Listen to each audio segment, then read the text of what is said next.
Okay, so this video is kind of like a companion video for one that I did recently with the upper body. So that was just as a recap, kind of sitting in those hips, keeping those low back wings back and those upper back wings forward to kind of stabilize through the spine. And with, you can do with or without a weight, progress to a weight anyway. Thank you. Up here, so I'm shifting to that closer side hip here, and I'm lifting with that closer side arm, just steady myself with my other arm and leg, and I can turn slightly to the opposite side as I do that. Okay, and I can come over here and do that. Okay, but I'm basically driving that chest forward and driving back in those hips to keep my back kind of neutral.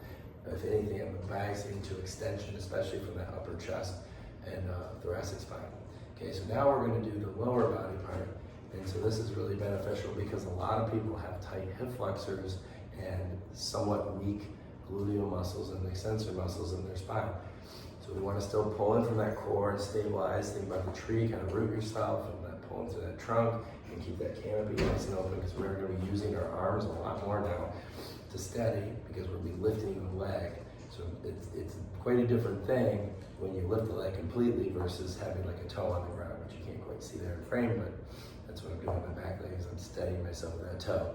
So when I go to lift that closer leg here, I have to have a pretty good shift and load in my opposite hip and kind of steady myself up top as well as I can. And again, I'm going to pull those lower wings back and drive those upper wings forward because it's very easy to sink down and collapse into that hyperextension.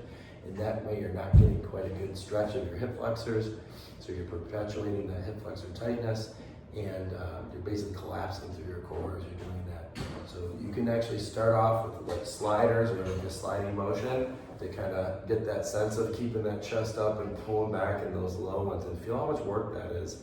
Because it's easy to bypass that and just go right into that bend, but you gotta really work at it, keeping that chest forward, those abs pulled in, the tummy pulled in, keeping that low back more neutral, and really trying to feel that hip flexor stretch as you reach back there. So you can slide in and out there to start. Chest forward, lower back, pull backward, other leg, and really breathe through that too.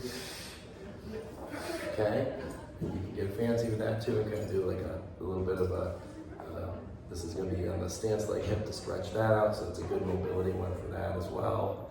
Kind of work those out tight muscles in there, piriformis in that. Because we really want to channel the glutes here. We don't want to have too much interference from either tightness or overactivity of those other muscles. So we get those kind of subdued a little bit. All right, so we can do this with now a bent knee, which depending on how you're doing this, you'll get more or less hamstring. So we want bent knee or a straight leg. Okay, but you can certainly sit into that stance leg hip and kind of get a lift there if you want. And by the way, that pulling in the stomach and rounding out that low back and kind of managing on that side is that's kind of feeding a little bit of tension or slack down that way. So especially if you have tight hamstrings here, you want to try to really keep that chest forward, pull that low back and kind of feed some slack down there to help those hamstrings out. And that might be part of the reason why they're tight, is just because the flow there is not really all that good. And so it's just hung up there, kind of jammed up. So I can kind of sit, stand here, and kind of pull into that core like a plank. So I'm really driving forward my chest. Kind of a little curtsy here, right? Lift, drive, drive. And the other thing here too is the tendency is the heel's going to come in and easier to come out. So you'll make sure you keep that kind of straight through. So those are good ones to kind of work on. You could even start to use a little variation of your trunk rotations. You can come up to the side and kind of a side kick back and forth.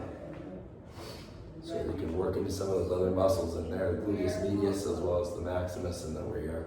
So that way you can really get a full, that kind of curtsy to side kick and then that march to extend. So kind of sit to stand, curtsy to side kick, or I can rotate into my side kick with my trunk.